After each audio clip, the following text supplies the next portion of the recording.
தண்ணீர் தேங்கியிருப்பது, கொசு ஒழிப்பு நடவடிக்கைகள் தொடர்பாக அளிக்கப்படும் புகார்கள் மீது 48 மணி நேரத்தில் நடவடிக்கை எடுக்க வேண்டும். தமிழக அரசுக்கு சென்னை உயர்நீதிமன்ற தலைமை நீதிபதி எஸ். ஏ. தர்மாதிகாரி மற்றும் நீதிபதி ஜி. அருள்முருகன் அமர்வு உத்தரவு.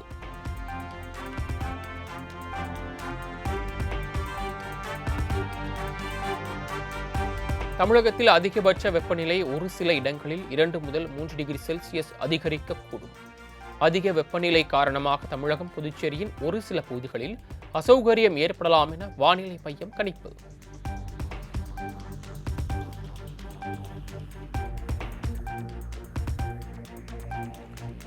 வரும் 30ஆம் தேதி நீலகிரி, கோவை, ஈரோடு, சேலம், தருமபுரி, கிருஷ்ணகிரி ஆகிய 6 மாவட்டங்களில் கனமழைக்கு வாய்ப்பு. மே 1, 2 ஆகிய தேதிகளில் நீலகிரி, கோவை, திருப்பூர், தேனி, திண்டுக்கல் ஆகிய 5 மாவட்டங்களில் கனமழை பெய்யக்கூடும் என வானிலை மையம் கணிப்பு.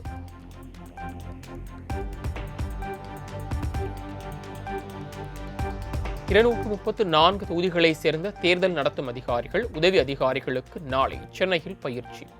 வாக்கு எண்ணும் இடத்தில் எவ்வாறு செயல்பட வேண்டும், இயந்திரங்களை எவ்வாறு கையாள வேண்டும் என்பது உள்ளிட்ட ஆலோசனைகள் வழங்கப்படும் என தகவல்.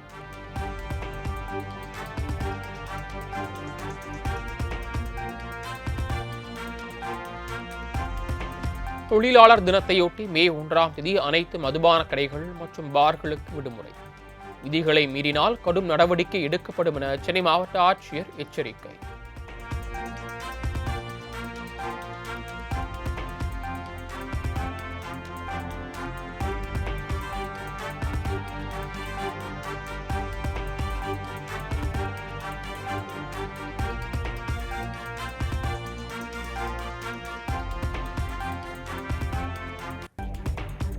முதல் 3 ஆண்டுகளில் அடித்தளம் அமைத்து தொடர்ந்து 2 ஆண்டுகளாக இரட்டை இலக்க வளர்ச்சி என்ற சாதனையை நிகழ்த்தியுள்ளோம்.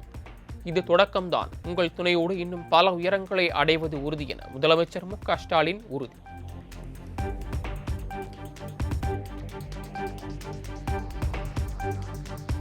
தொடர்ந்து 2வது நிதியாண்டிலும் இரட்டை இலக்க பொருளாதார வளர்ச்சியை பதிவு செய்து தமிழ்நாடு சாதனை. மத்திய அரசு வெளியிட்ட புள்ளி விவரத்தை சுட்டிக்காட்டிய அமைச்சர் டி.ஆர்.பி. ராஜா பெருமிதம்.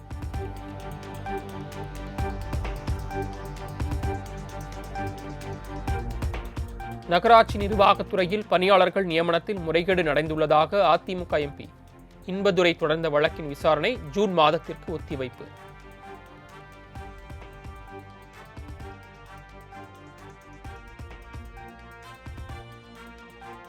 அமைச்சர் கே.என். நேரு மீது வழக்கு பதிவு செய்யும்படி எந்த உத்தரவும் பிறப்பிக்கவில்லை என உயர்நீதிமன்ற தலைமை நீதிபதி அமர்வு விளக்கம்.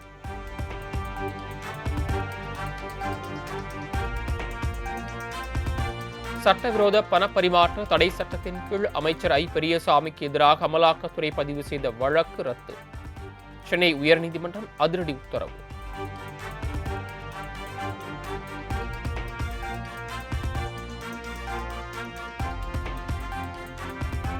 ஏப்ரல் 29ஆம் தேதி நடைபெறவுள்ள காவிரி மேலாண்மை ஆணைய கூட்டத்தை ஒத்திவைக்க வேண்டும் என நாம் தமிழர் கட்சியின் தலைமை ஒருங்கிணைப்பாளர் சீமான் வலியுறுத்தல். தமிழ்நாடு, புதுச்சேரி, கேரள மாநில தேர்தல் முடிவுகள் வந்த பிறகே கூட்டத்தை நடத்த வேண்டும் என அறிக்கை.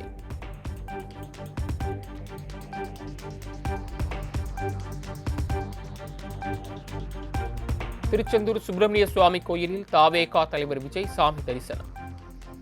சூரசம்ஹாரமூர்த்தி சன்னதியில் நடைபெற்ற சத்குரு சம்ஹார பூஜையில் பங்கேற்று வழிபாடு.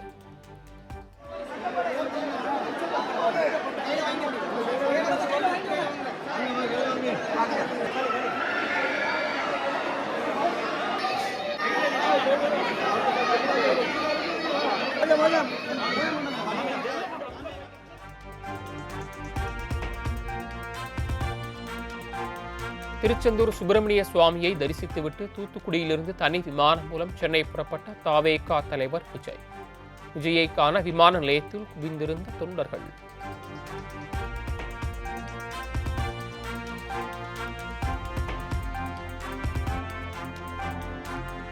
இரு தொகுதிகளில் போட்டியிடும் வேட்பாளர்களிடம் ராஜினாமா செய்யும் தொகுதியின் தேர்தல் செலவுகளை ஏற்க கோரிய வழக்கு தள்ளுபடி. வேட்பாளர்கள் இரு தொகுதிகளில் போட்டியிட சட்டம் அனுமதி அளிப்பதாக சென்னை உயர்நீதிமன்றம் விளக்கம்.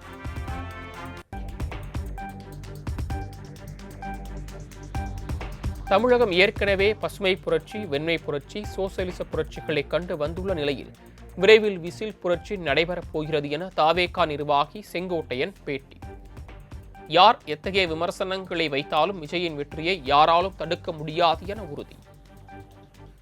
4ஆம் தேதி காணுவது நம்முடைய தமிழக வெற்றி கழகத்திலே தலைவர் தளபதியுடைய விசில் புரட்சி தான் நடைபெறப் போகிறது என்பதை மகிழ்ச்சியோடு தெரிவித்துக் 200க்கும் மேற்பட்ட இடங்களில் வெற்றி பெறுவார்.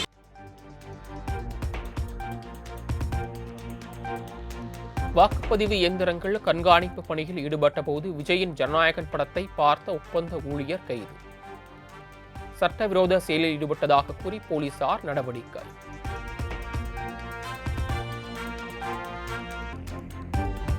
கோலாகலமாக நடைபெற்ற மீனாட்சி சுந்தரேஸ்வரர் திருக்கல்யாண வைபவம். பல்லாயிரக்கணக்கான பக்தர்கள் மனமுருகி வழிபாடு.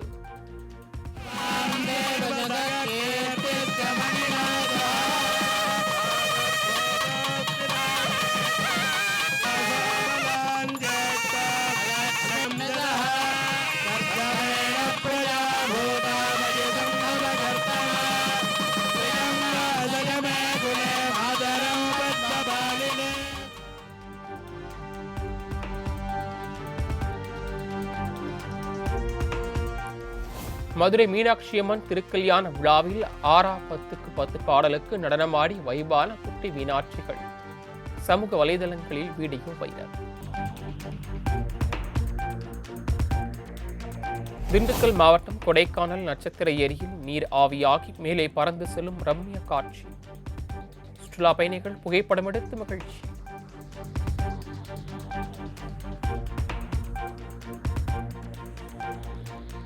ஆரணி சந்தவாசல் பகுதிகளில் உள்ள நீர்நிலைகளில் குவிந்த அரிய வகை பறவைகள். கோடை வெப்பத்திலிருந்து பாதுகாத்துக் கொள்வதற்காக கொக்கு, நீர்க்கோழி, மீன்கொத்தி உள்ளிட்ட பறவை இனங்கள் தண்ணீரில் குளித்து உற்சாகம்.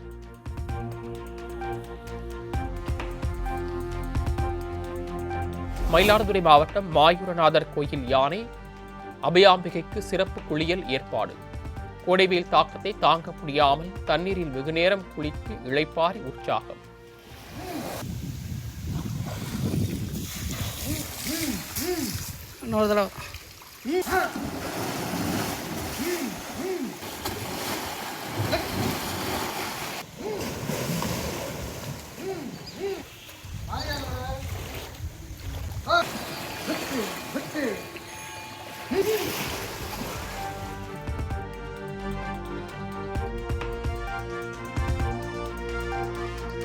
கொடைக்கானல் ரோஜா தோட்டத்தில் பல வண்ணங்களில் பூத்து குலுங்கும் மலர்கள். குடும்பத்தினருடன் வந்து கண்டு ரசிக்கும் சுற்றுலா பயணிகள்.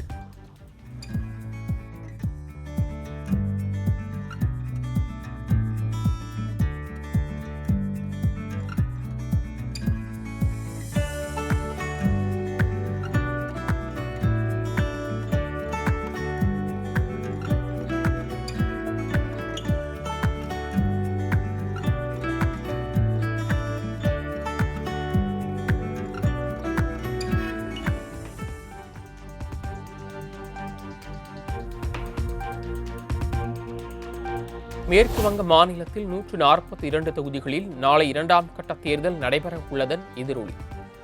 வாக்குப்பதிவு எந்திரம், விவிபேட் எந்திரங்களை வாக்குச்சாவடி மையங்களுக்கு அனுப்பி வைக்கும் பணிகளில் தேர்தல் அதிகாரிகள் தீவிரம்.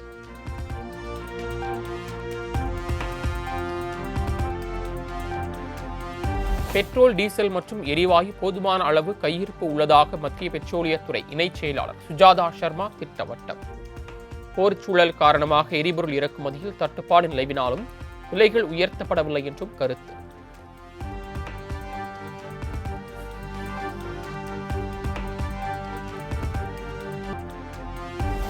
சிக்கிம் மாநிலம் உதயமான 50வது ஆண்டு நிறைவு விழா கொண்டாட்டத்தில் பிரதமர் மோடி பங்கேற்பு.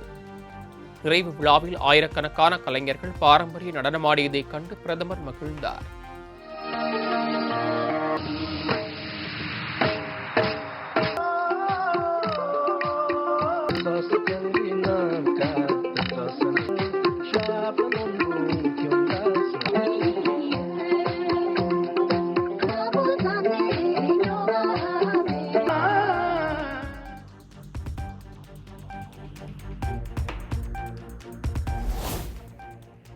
சிக்கிமில் 4000 கோடி மதிப்பிலான வளர்ச்சித் திட்டங்களை தொடங்கி வைத்தார் பிரதமர் நரேந்திர மோடி.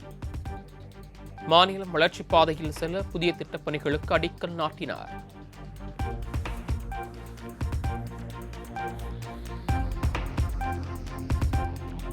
முந்தைய காங்கிரஸ் அரசு எப்போதுமே சிக்கிமின் வளர்ச்சியை விரும்பவில்லை என பிரதமர் மோடி குற்றச்சாட்டு. பாஜக ஆட்சிக்கு வந்த பிறகு மாநிலம் வளர்ச்சிப் பாதையில் முன்னேறி வருவதாக மாநில தின கொண்டாட்ட விழாவில் பேச்சு.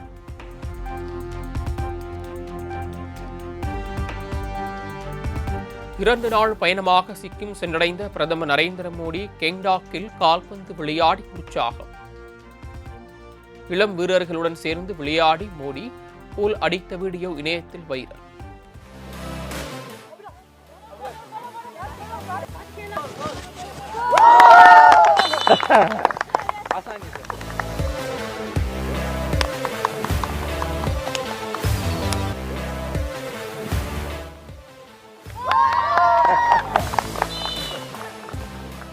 अब अच्छा कोच बनेगा बाद में।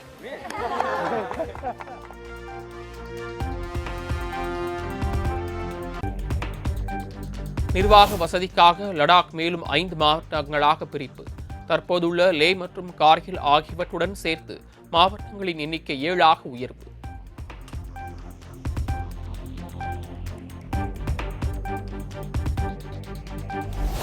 ஒரு நாட்டின் இறையாண்மை மீது நடத்தப்படும் எல்லை தாண்டிய தீவிரவாதத்தை ஒருபோதும் சகித்துக் கொள்ள முடியாது என ஷாங்காய் ஒத்துழைப்பு மாநாட்டில் பாதுகாப்புத்துறை அமைச்சர் ராஜ்நாத் சிங் பேச்சு. தீவிரவாத அமைப்புகள் தண்டனையிலிருந்து தப்ப முடியாது என்றும் திட்டவட்டம். அனில் அம்பானியின் ரிலையன்ஸ் குழுமத்திற்கு சொந்தமான சுமார் 3034 கோடி மதிப்பிலான சொத்துகள் முடக்கம். பண மோசடி குறித்த வழக்கு விசாரணையின் அடிப்படையில் அமலாக்கத்துறை நடவடிக்கை. சண்டிகரில் இன்று நடைபெறும் 40வது லீக் IPL போட்டியில் பஞ்சாப் ராஜஸ்தான் அணிகள் மோதல். பலம் வாய்ந்த பஞ்சாப் அணியை ராஜஸ்தான் ராயல்ஸ் அணி வீழ்த்துமா என ரசிகர்கள் எதிர்பார்ப்பு.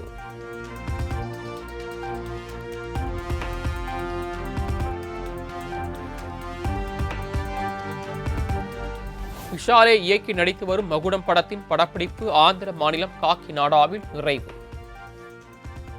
அடுத்த கட்ட படப்பிடிப்பிற்காக சென்னை வந்தடைந்த படக்குழுவினர்.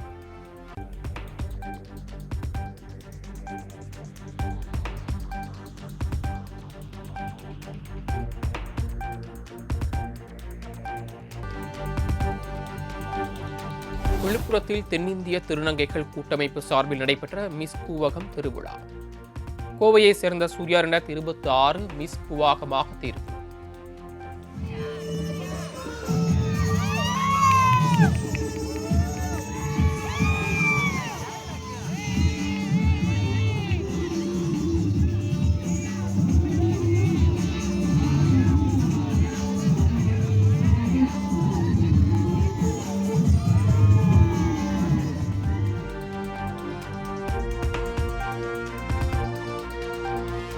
விழுப்புரத்தில் களை கட்டிய மிஸ் கூவாகம் திருவிழா.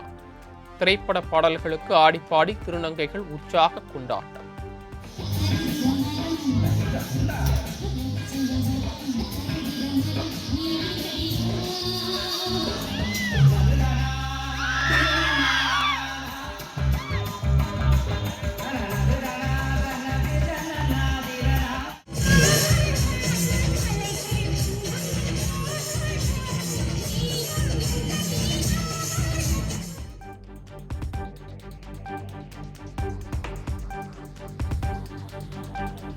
சென்னையில் ஆபரண தங்கத்தின் விலை சவரனுக்கு 1040 ரூபாய் குறைந்து 1,12,800க்கு விற்பனை. ஆபரண தங்கத்தின் விலை கிராம் ஒன்றுக்கு 130 ரூபாய் குறைந்து 14,100க்கு விற்பனை.